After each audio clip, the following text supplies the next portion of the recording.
ধাম করে ধরে আমাকে গলা চেপে শুরু করছে আমাকে মারা। পাঁচি টপকে ঢুকে আমার বাপেকে সেই মুখের ভাষা করে গাল দেয়, দিয়ে আমার বাপের গলা ধরে চোখে আঘাত করে, বুকে কিল দেয়।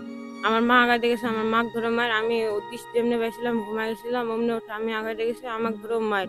যৌতুকের টাকা চায়, সিজারের সময় ওর বাপের কথা ধরে আমাকে চলে গেছে। আমার বাপ মা আমার সিজার করছে, আমার ফের বাচ্চাটাকে চিকিৎসা করলো। ফের আজকে যে আসছে, আজকে আমরা জানি না যে আজকে আসবে, আসে এরকম করবে ভাবতে পারিনি।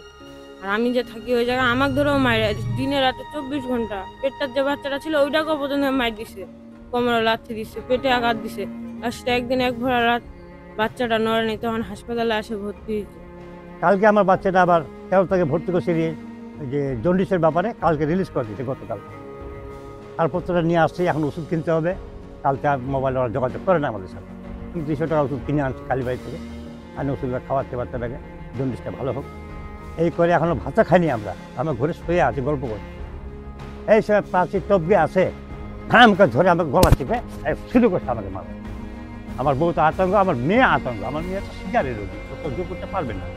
আমি নিরুপায় হয়ে পড়ি না, কী করবো এখন? কোথায় আশ্রয় পাবো, কার কাছে আমি নিরাপদে বসবো?